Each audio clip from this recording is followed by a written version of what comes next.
Today's course focuses on how to start listening to bats with bat detectors. The talk is being delivered as part of the Celtic Rainforests Life project, and so there is an extra focus on bats in Wales, but the beginner species I'll introduce you to can be heard throughout the UK.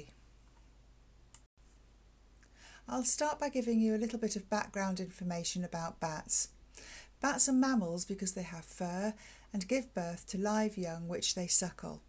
They're a hugely diverse group and make up almost a quarter of all mammal species.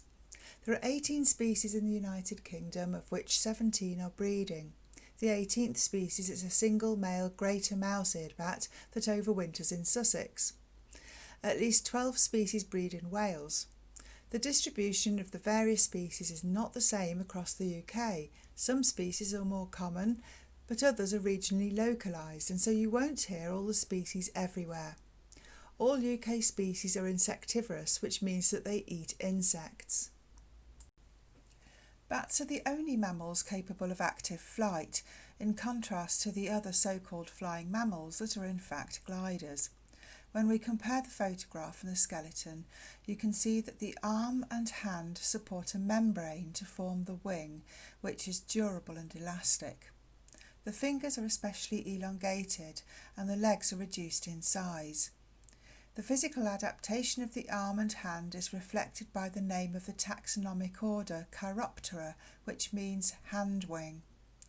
Bats also have a specially adapted physiology to enable active flight and to conserve energy when at rest. Bats are adapted to fly and forage in the dark, which means that they can exploit the night sky to feed.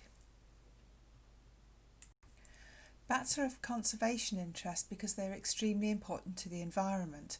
Many eat pest species of invertebrates, some species are pollinators, and some species of fruit-eating bats disperse seeds, which is extremely important in reforestation. Remember, we don't have pollinating or fruit-eating bats in the UK. Bats are seen as bioindicators, where bat presence is related to a healthy environment, and it is therefore a positive indicator of biodiversity. Sadly, bats have suffered significant population declines globally. Because they are important indicators of the health of the environment, many species are now protected throughout the world, including the UK, where all species are protected. Bats need protection because they are very slow to breed, which means that populations are very slow to recover. So how do bats fly in the dark? They use ultrasound and echolocation to navigate and feed. Ultrasound is the term used to refer to sound frequencies above the higher end of our range of hearing. That's around about 20 kHz. In flight, bats are constantly shouting at high frequency. They then process the echoes bouncing off prey or surrounding objects. The echoes provide information on size and distance of prey and create a sound image of a bat's three-dimensional environment. Consider sound to be as important to bats as light is to us for enabling awareness within the environment. Frequency is proportional to the size of objects, and bats can adjust their frequencies for different situations. For example, whether they are flying in open spaces versus busy or cluttered environments such as a tree canopy, and for different prey. This is a very simplified description of how bats navigate and feed on the wing in the dark. They have many other highly sophisticated adaptations, including specialised sensory hairs and pressure receptors in their skin, as well as a very keen sense of smell. We can listen to bat calls using bat detectors. There are several different types and makes, each with different pros and cons. Some, like the ones shown at the top, have clever electronics inside that modify the sound to a lower frequency that we can hear through a loudspeaker. Others convert the calls to a graphical format that is displayed live or downloaded so that they can be visualised on a screen, as shown in the bottom photograph here. Some of the more sophisticated models also have species recognition software and make suggestions to which species you're hearing. But this must be used with caution because the software is not always correct and can be misleading to a novice. The Heterodyne is a traditional bat detector and an excellent one to start learning bat calls. It doesn't display calls and it doesn't have any auto ID function. Instead, the user is encouraged to learn different species by ear and while watching bats' flight behaviour in different habitats. Habitat and flight habits of different species are just as important as learning to recognise their calls. Wing shape and body size also influence how bats fly, and so if you get the chance to see the silhouettes of bats in flight alongside their calls, then that will also help to identify the species. Here is a nice example of soprano pipistrelles emerging from a roof whilst listening to them on a Heterodyne bat detector. As you watch and listen, see if you can start to get a feel for a rhythm and tone of the calls on the Heterodyne as the bats flutter out. Hopefully you can tell each bat has a similar rhythm to each other's calls. There will be some variation in the calls due to the bats flying in different directions in relation to the position of the detector's microphone, especially when they fly away from the microphone.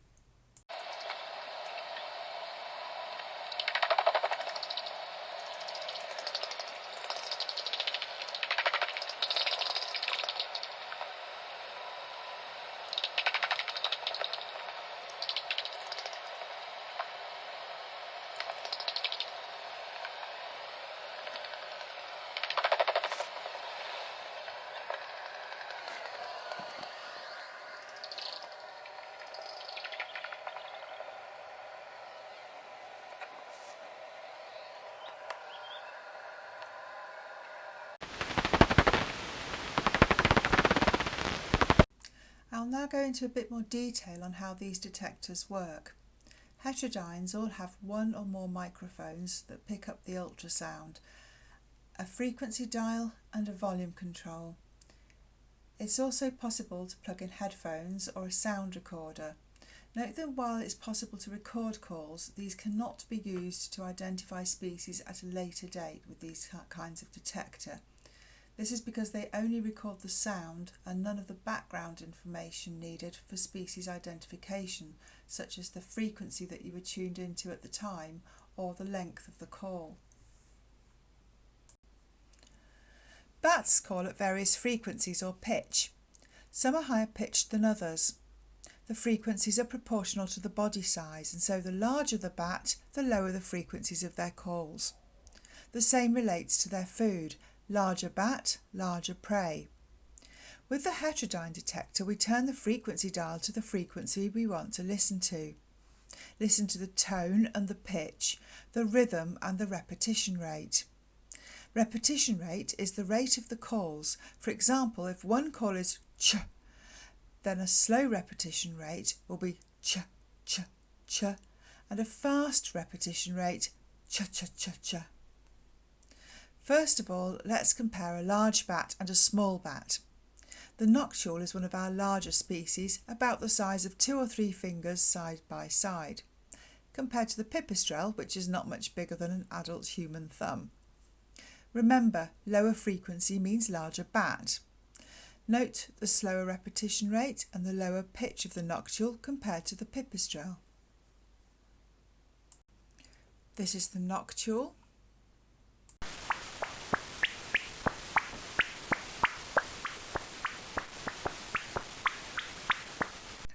And this is the pipistrelle.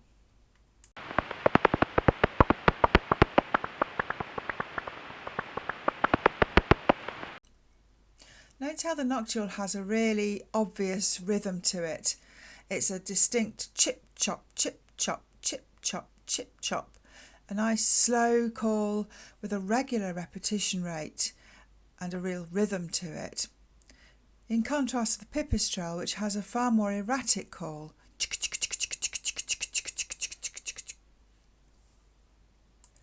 I'll now play them both again, starting with the noctule, followed by the pipistrelle.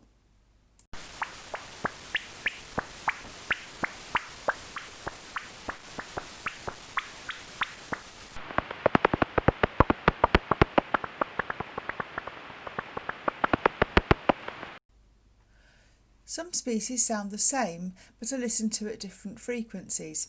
Let's compare the common and the soprano pipistrelle. Because they're both pipistrelles, they sound very similar. They both have the same erratic call. The frequency that we're tuned into is the only thing that really tells them apart. You might also hear a noise in the soprano pipistrelle soundbite that sounds like a ruler being twanged on the side of a desk.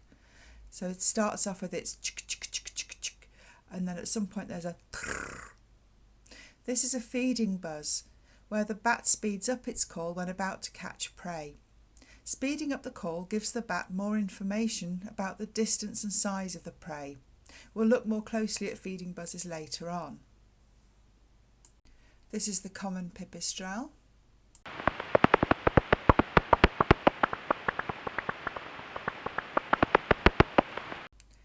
And this is the soprano pipistrelle.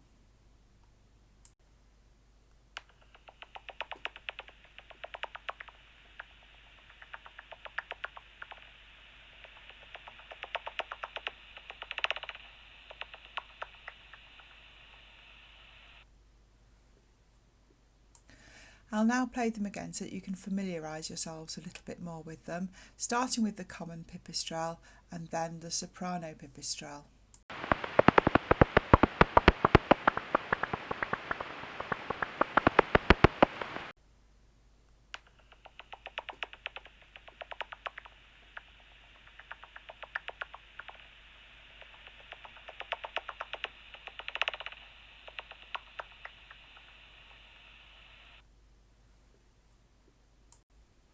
Some species call at the same frequency but they sound different, for example the common pipistrelle and a myotis bat. I haven't named a species of myotis because they all sound very similar and difficult to tell apart on a bat detector. Listen again to the qualities of the calls, in particular the rhythm and the repetition rate. The myotis call is much cleaner and more regular than the pipistrelle and sounds like a rapid clicking or burning stubble. So what we're going to be listening for is in the pipistrelle we have our more erratic call and then more of a even clicky sound in the myotis. So here's the pipistrelle again.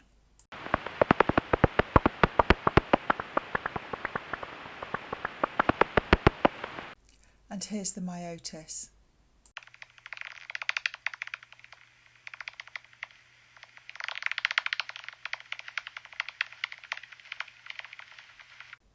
I'll play them both again, so first you'll hear the pipistrelle and then you'll hear the myotis.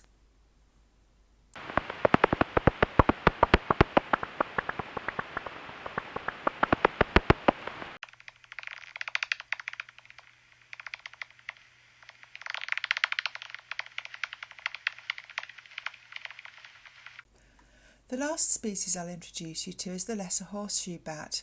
Horseshoe bats use a different system of echolocation. Our other species all produce sound by contracting their vocal cords and emitting sound through their mouth, much in the same way that we do. Horseshoe bats, on the other hand, generate sounds through their nostrils, and the fleshy ornamentation around their noses, pointed out by the yellow arrow on the photograph, helps to amplify the sound. The sound produced is very different from the calls that we've heard so far and can be described as a high-pitched warble that sounds like this.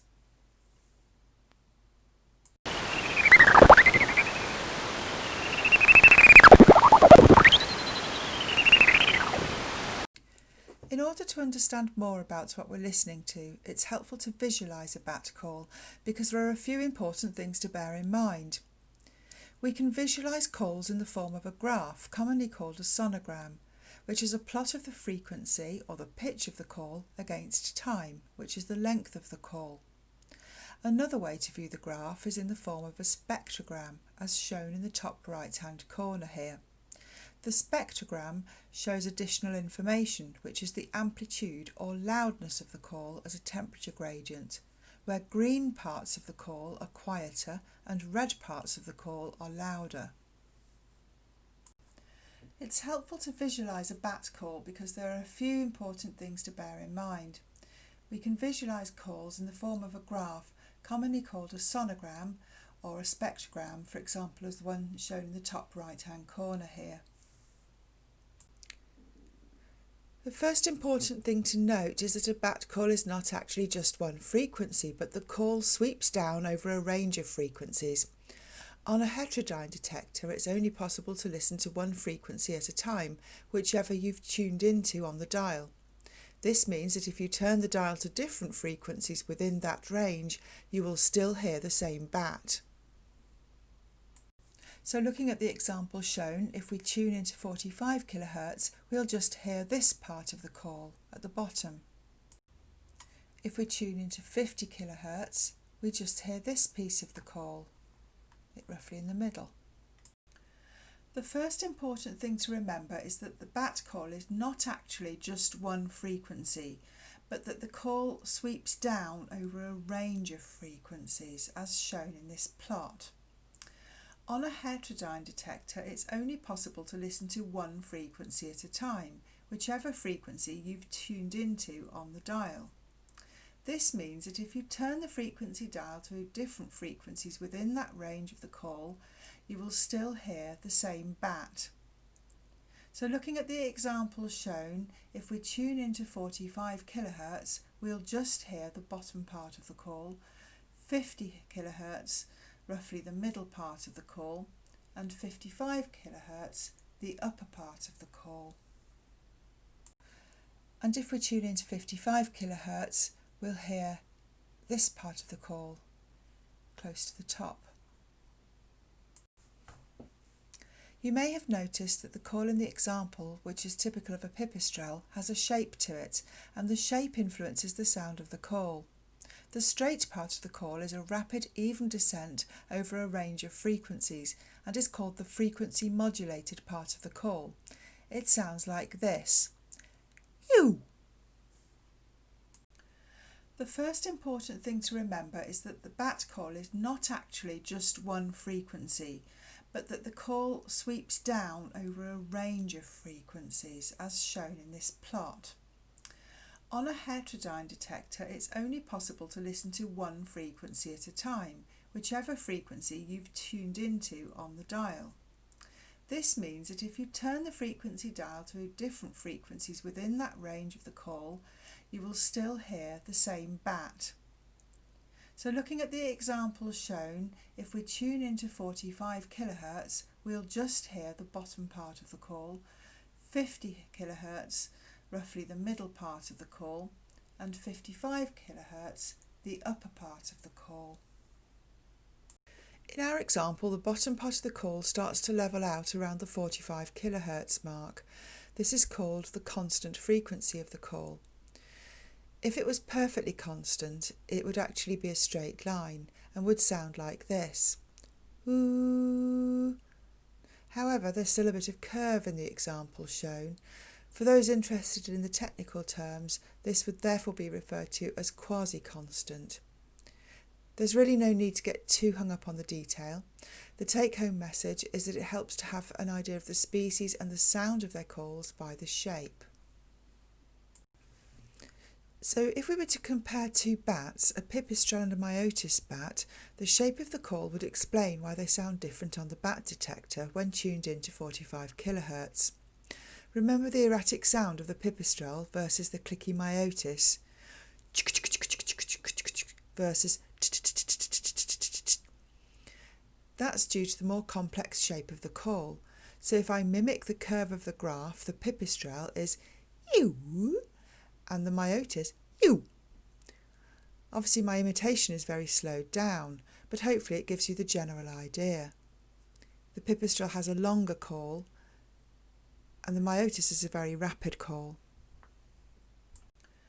The first important thing to remember is that the bat call is not actually just one frequency, but that the call sweeps down over a range of frequencies, as shown in this plot. On a heterodyne detector, it's only possible to listen to one frequency at a time, whichever frequency you've tuned into on the dial. This means that if you turn the frequency dial to different frequencies within that range of the call, you will still hear the same bat. So looking at the example shown, if we tune into 45 kHz, we'll just hear the bottom part of the call, 50 kHz, roughly the middle part of the call, and 55 kHz, the upper part of the call. To recap, we've shown that bat calls spread across a range of frequencies and that the calls of different species can overlap to a greater or lesser extent. So in the current example shown here, you'd be able to hear all 4 species at 50 kHz. We have also shown that closely related species have very similar calls. As you see, the calls can be different shapes, and closely related species have very similar calls to each other. The shape of the call also influences what you hear. So the 2 myotis species would sound very similar, and when you look at that call, it's just a very straight down, even descent. So slowed down, that's more like a you. And they would be very similar to each other, as would the 2 pipistrelles. Note that the pipistrelles have a much more variable call. They have a descending bit and then it curves round into a more constant frequency at the bottom, so that's more of a you.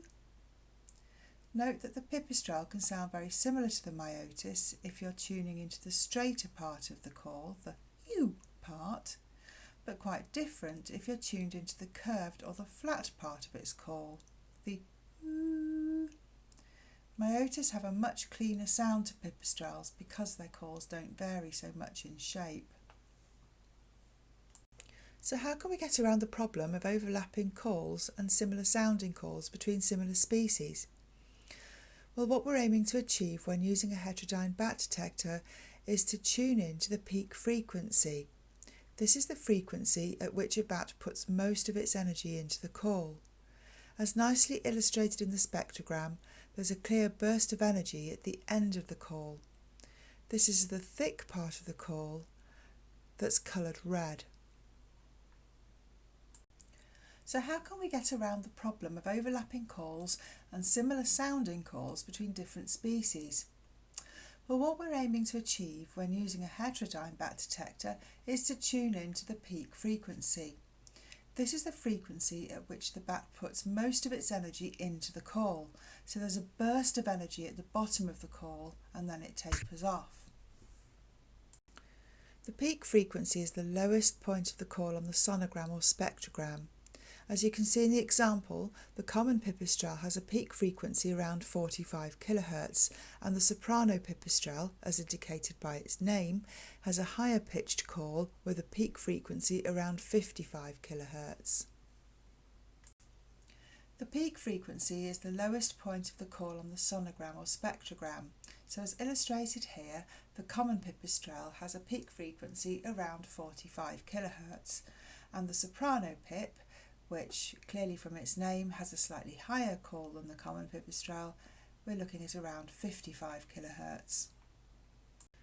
It's worth looking at the spectrograms for some different species to illustrate peak frequency in a different way, and which also illustrates nicely the shapes of the calls and how they cover a range of frequencies. So in the first example, we can see the soprano pipistrelle, so the peak frequency is around the 55 kHz mark. The noctule has that lower frequency call around the 19 kHz to 20 kHz mark, and then myotis around the 45 kHz mark. The peak frequency is going to vary slightly because the bat is having to constantly adjust its calls in order to gain sufficient detail about its surroundings and its prey. Here are some more examples taken from spectrograms. So you can see the soprano pipistrelle here. We've got a peak frequency which is 54, but it's usually around 54, 55. It does vary a bit.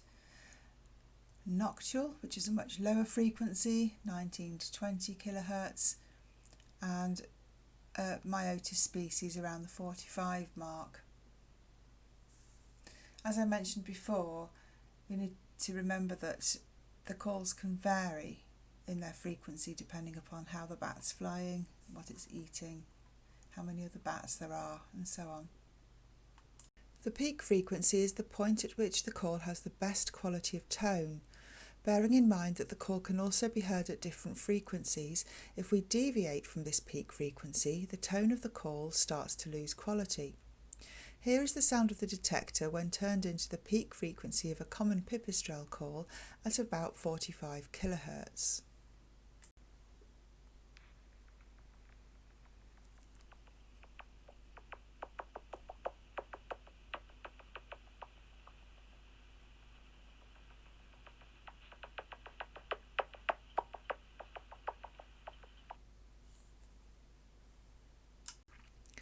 And this is the same call, but with the bat detector tuned into a higher frequency than the peak frequency, so around 55 kHz.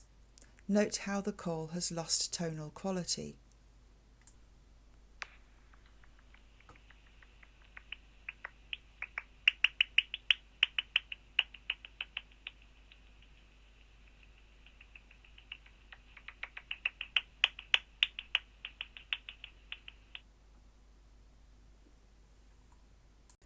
We'll now go on a short walk around the town of Llanfairpwllgwyngyllgogerychwr in northwest Wales to give you some ideas of where and what time to watch and listen for bats. Llanfairpwllgwyngyllgogerychwr is a fantastic place to listen for bats because it has a wide choice of habitats between the seashore and the foothills of Snowdonia, with a mosaic of woodlands, open green fields, different types of structures and mature trees where bats can roost, and a river with mature vegetation along its banks. Here is the route that we'll be taking on our virtual walk and the points along the way where we shall stop and listen. There are also plenty of other locations in the town to explore. We'll now start our virtual bat walk. Llanfairpwllgwyngyllgogerychwr is a fantastic place to listen for bats because we still have some really nice habitats with mosaics of woodlands and open green fields where bats can forage, a range of different buildings and structures that provide places for bats to live and roost, as well as old trees, and an excellent watercourse with trees growing along its banks where bats can commute between different locations. Here's the route that we're going to be taking on our virtual bat walk and the points along the way where we'll stop and listen to different bats. There are plenty of other locations in the village where you'll see and hear bats, but this is really intended to give you an example of what you can see and the types of habitats that bats like. To set the scene, the sun has set around 9:30 and it is a very pleasant evening for a walk. The temperature is a balmy 18 Celsius, cooling off to around 14 degrees by the end, and the sky is a marshmallow pink with a golden glow and wispy cloud. It's a nice dry day, and bats start to become active around 20 minutes either side of sunset. We start the walk in the public car park on Station Road at 10 to 10. We have our bat detectors ready, and remember we need to think about the pitch, the rhythm, the tone and the repetition rate of the bat calls in order to have a guess as to what species we're listening to. At each stop we'll play the bat calls first, and then I'll explain them.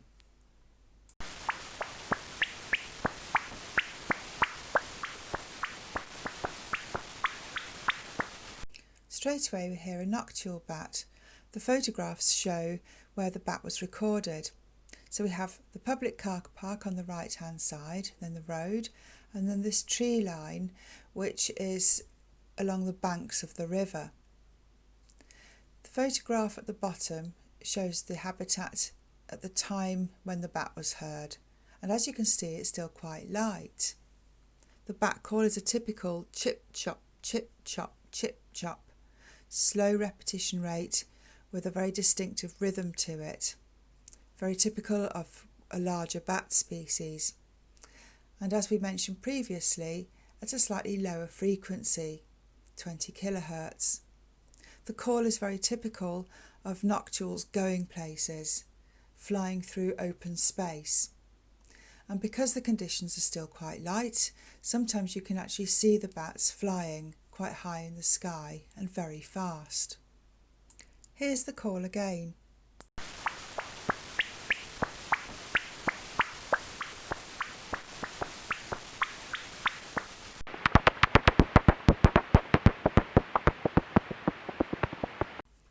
Within seconds of the noctule we also hear a common pipistrelle. This is one of our smaller species, and so of course we need to listen to it at a slightly higher frequency. The peak frequency for a common pipistrelle is around 45 kHz. They live in trees and buildings, sometimes in the tiniest spaces. You would never even know that they were there. The next stop is just a few metres down the road along the riverbank.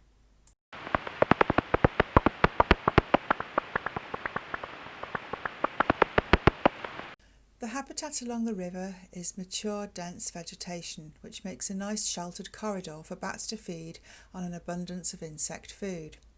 As you see from the bottom photograph taken at sunset, it's still reasonably light. We hear another common pipistrelle, but also a soprano pipistrelle at this point. The two species sound very similar, but they have different peak frequencies, with the soprano pipistrelles at 55 and the common pipistrelles at 45.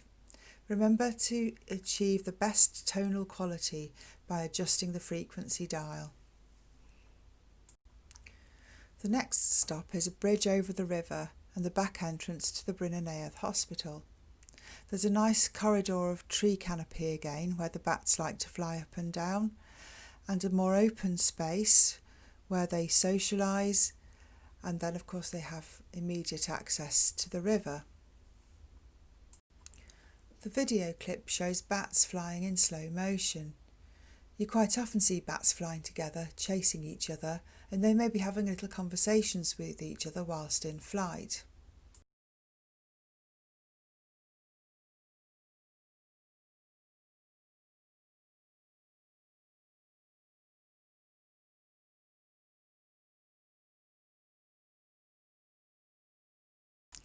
They have a repertoire of social calls which are much lower frequency than echolocation calls and sound like a squelch on a bat detector, a sort of...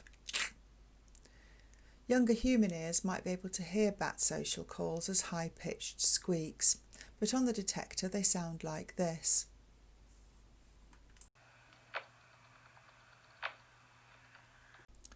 Moving on to the recreation area.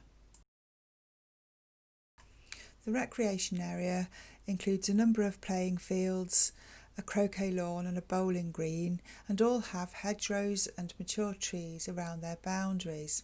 This is a really good place to see pipistrelles flying around the tree canopies. It's possible to hear pipistrelles, both common and soprano, and the occasional noctule all the way along the tree line to the allotments. I've also picked up some different species of myotis bats here. Once again, it's this mixture of open spaces and mature trees and a tree line that makes this area a really good place for bats to come and feed.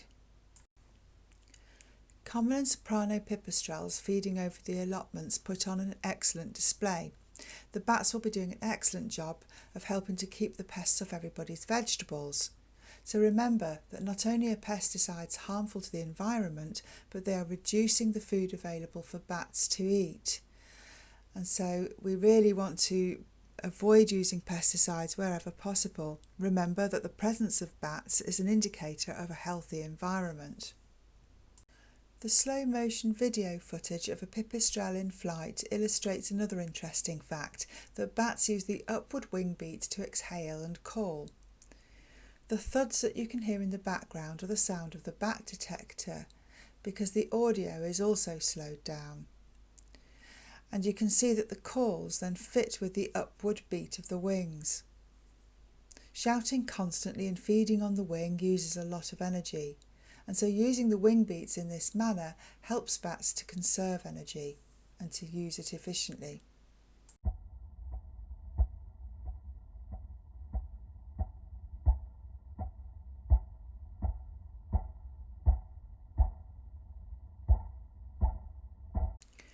We've already touched upon feeding buzzes. This is where a bat speeds up its call and raises the pitch of the call slightly in order to home in on a prey item and catch it. It has to speed up the call and change the frequency in order to get accurate information on the distance and size of the prey. Looking at the spectrogram, we start off with a regular pulse of calls, and then they speed up. And this is the feeding buzz, where we get this very rapid pulse. Then there's a gap, and then the rhythm starts regularly again. So I'll play the normal speed sound and then watch the slow motion video. The thuds of the bat detector start off at a normal rate, and then they speed up as the bat dive bombs to catch the prey.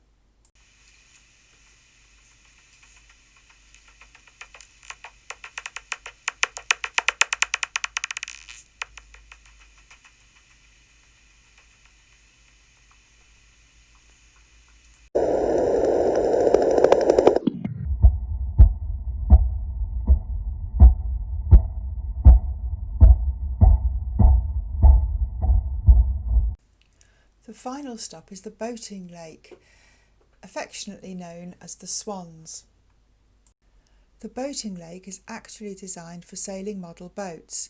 It's not a particularly interesting feature, but its main attraction is Llanfairfechan's resident pair of swans, who have been raising their cygnets here for several years. Despite the lack of features around this small lake, it provides bats with a place to feed and drink. Bat activity increases considerably during periods of smelly ripe algal blooms, which in turn give rise to plenty of insects for bats to feed on. We have common pipistrelles feeding over the beach as well as over the lake, soprano pipistrelles over the lake and around the trees. Some species of bats prefer much darker conditions. At approximately 11 p.m, 1.5 hours after sunset, and when it's almost too dark to see, Daubenton's bats came out to feed. These bats catch insects off the surface of the water, which they detect with sensitive hairs on their ankles. Daubenton's bats have a very clean, rapid, clicky call. It sounds like crackling, burning grass stubble. Daubentons are a type of myotis bat. They're difficult to tell apart from each other on a bat detector because their calls are very similar and they overlap a lot. But their feeding behaviour over the surface of the water is a giveaway as to their identity, which is a reminder to observe as well as to listen. Here is the sound of the Daubenton's bats feeding over the lake.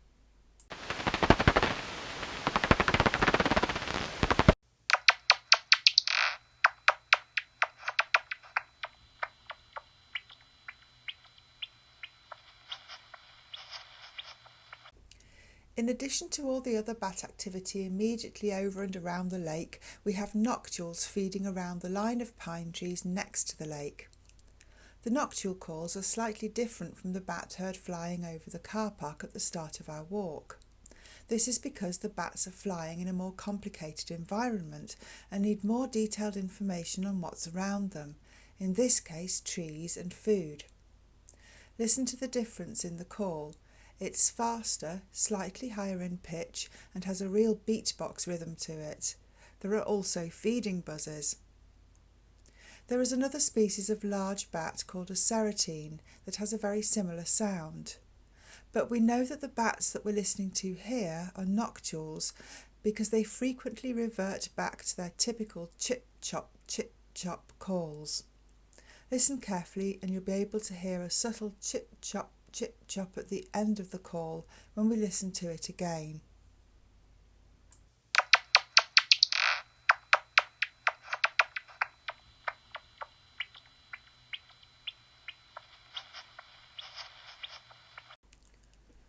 Lots of other things can make ultrasound, which will also be picked up on the bat detector. So for example, squealing car brakes, rustling clothes, footsteps on rough ground and keys. If I turn on the bat detector, you can hear the sort of sound it makes. So this is with keys jangling in front of the microphone.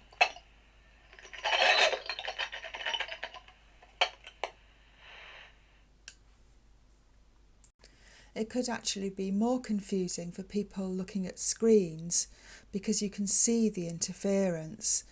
and it's important to be able to recognise what's interference and what's the actual bat call. Just remember that bat calls are obvious, regular clicks. They have that rhythm, they have a pattern to them, whereas interference noises will be a white noise or a very irregular sound.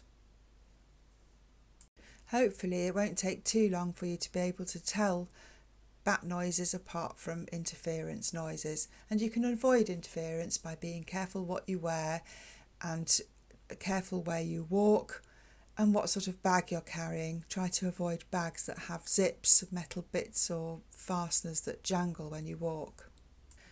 It's also advisable to keep your mobile phone well away from your bat detector. If your phone is constantly trying to get a signal or it's receiving information, it will make a strange noise in a bat detector that typically sounds like a and that really confuses people, and it's not a very pleasant sound, especially if you've got earphones in. There are many different models of Heterodyne bat detectors, so if you want to start out with one of these, which one should you go for? Well, perhaps the best guide is price. It's clear that with the higher price you get a better quality detector for your money, but by the time you start getting to the higher end models, it might be worth considering a more advanced bat detector that has more functionality. So as a starter Heterodyne, I would advise getting one of these little magentas just to begin with. They're less than £100 and you have an option of one with a dial with the frequencies on or with a digital display. More advanced models include the frequency division bat detectors or the full spectrum bat detectors, and again each have their own pros and cons and they vary widely in price. I won't go into too much detail here, but if you want more information, visit the Bat Conservation Trust website, which provides a lot of useful information, including a comparison table for the different models and what they can do.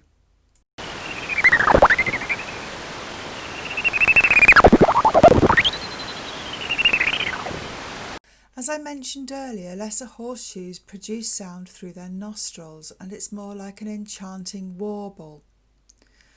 Typically, lesser horseshoes can be heard at around 108 to 110 kHz. Some parts of Wales also have another species of horseshoe bat, the greater horseshoe, and if you're lucky enough to hear one of those, you can hear it at around the frequency 79 kHz.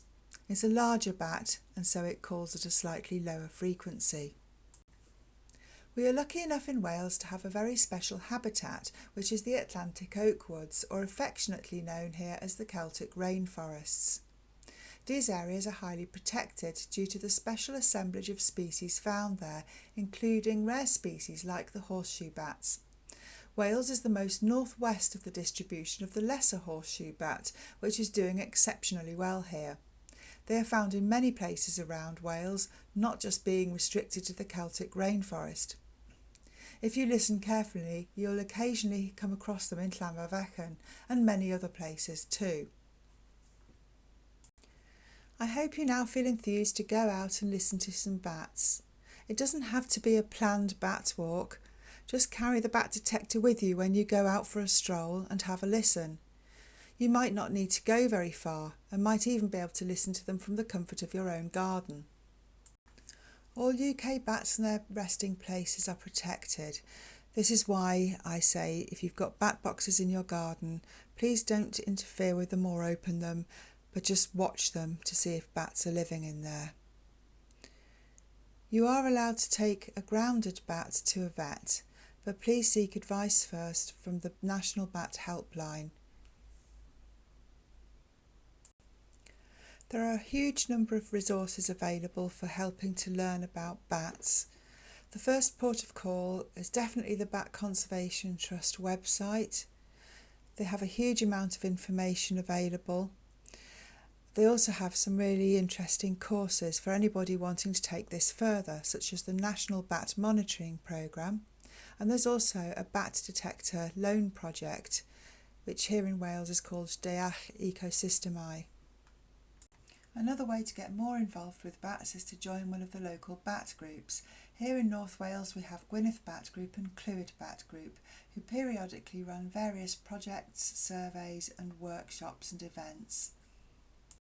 A special thanks to everyone who has contributed to the making of this course, and in particular to Coed Wigoedd, Glaw, Celtaidd Cymru, Celtic Rainforests Wales for their sponsorship. And many thanks to you too for listening, and I hope you'll enjoy learning about your local bats.